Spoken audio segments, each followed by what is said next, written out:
Alright, so I wanted to talk about this for a while now. I've been contemplating it a lot, but like so many people have already made videos about it. My good friend Strixo, for example, he made like a whole in-depth video about it. But recently, Warner Brothers has put such a stinky doo-doo on my plate that it just kind of pushed me over the edge. So a few days ago, Sony had a state of play with a bunch of game reveals and gameplay and the whole shebang. The funny thing about it though is that most of it was pretty forgettable, but at the end they showed off a little bit more of the new Suicide Squad game, which I wasn't really interested in to begin with. I think AAA games these days, they are just really uninspiring. Like, I want something new, and all these AAA games do is trying to refine an ancient formula, but every single time they try to fine-tune it, they just fail. There are like a few exceptions. Nintendo still makes good AAA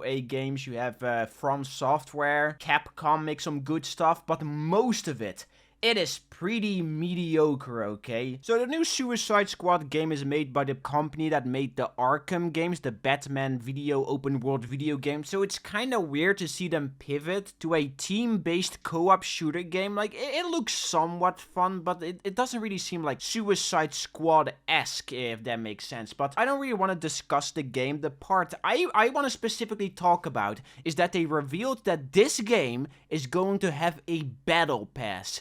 And I'm just sitting here saying to myself, why?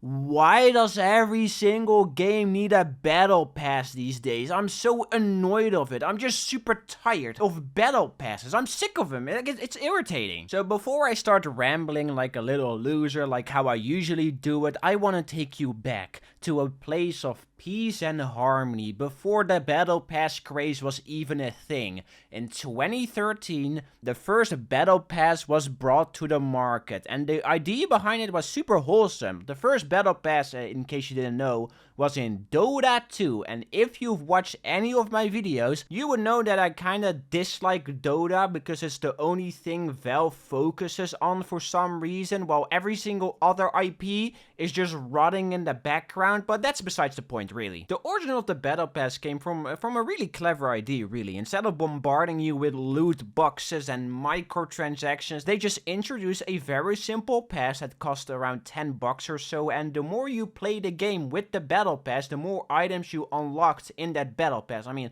I don't really have to explain what a battle pass is, but it was a fun way to keep retention by rewarding players with a few goodies. And besides that, I think $2.5 of the proceeds from a battle pass went towards a competitive Dota 2 prize pool, which I think is super neat. So it really did start out as a clever idea, and it just shows that Valve is on top of everyone when it comes to IDs in the gaming sphere. I mean, of course, you have that stupid card game and paid mods, but besides that, this is kind of a stupidly clever company, I'm not gonna lie. And then in 2017, Fortnite Battle Royale made it just go completely mainstream, but Fortnite, it had a funky trick up its sleeve, okay, because you were able to earn your money you spent on the battle pass back by just playing the game. I think this is the part that made it so successful. You could bought the battle pass one time and then get it for free for the foreseeable future. As long if you didn't spend any V-Bucks in the cash shop, you were good. So Fortnite blew up,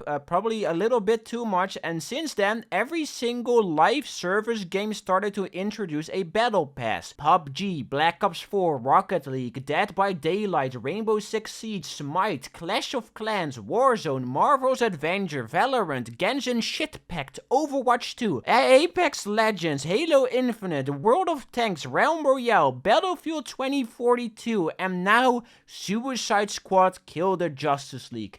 And I'm just tired of it. You know, at this point, just bring back loot boxes, okay? Because at least I had some sort of fun with that. Which is really funny because the reason why everyone hated loot boxes was because of the random element to it, and a battle pass just made it so that that random element was just completely gone. The last straw for me was definitely, I think, Overwatch 2, which replaced the loot box system from Overwatch 1 completely, which it doesn't sound bad on paper, but they replaced it with a battle pass and an item shop. And at first, in the first season, you weren't able to earn credits back. I think you can now, but not like the main currency is like some bootleg thing. You just earn like little name tags and like the little keychainy things. And then you have an item shop on the side with ludicrously high prices. Some of the bundles were like 25 bucks in there, and you can buy like multiple indie games with that. And still to this day, there are bundles in that game that are just like so overpriced, and I don't understand why people buy it. I just don't. But I don't think Overwatch 2 is the worst like monetized game of all time. I mean, that probably would go to Diablo Immortal. But the game I have the most experience with, that I absolutely despise the monetization method of, was Black Ops 4. Now, this game was released during the Fortnite craze, which means it cashed into the whole Battle Royale genre. I mean, it got completely rid of the campaign. And right now, that Battle Royale mode in Black Ops 4 is just completely dead. Now,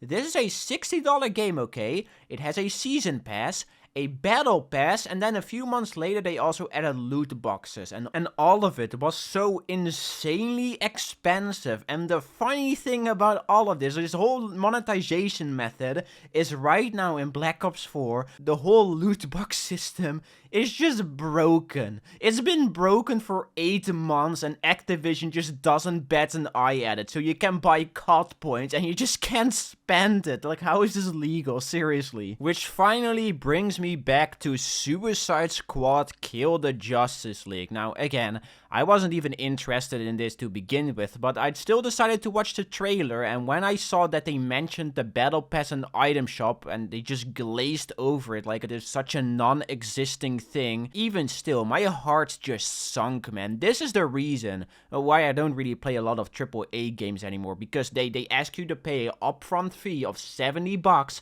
and then they have a bunch of in-game garbage that doesn't really add anything. If you're gonna have some sort of item shop, at least have the balls to make the game free to play, you know? Like, recently we got the Marvel's Adventure, and that game was completely critically panned, and it looks like Suicide Squad Kills the Justice League is just another version of Marvel's Avengers. The way I look at it when a game has like an item shop is that you play the game, you really enjoy the game, and you want to support the game. That's the best case scenario, okay? But most of the time, these companies, they just want to milk money out of you. They try to look for the whales, grab them, and squeeze them dry. And I'm done. I'm so done with it. Guys, go play some good indie games. Go play Pizza Tower. That game was fire. So yeah, battle passes, they suck. What a surprise. Still to this date, the only battle pass I've actually bought, I think, is the Fortnite battle pass. But even that, like in the last season, they made it so that you can't complete like last week's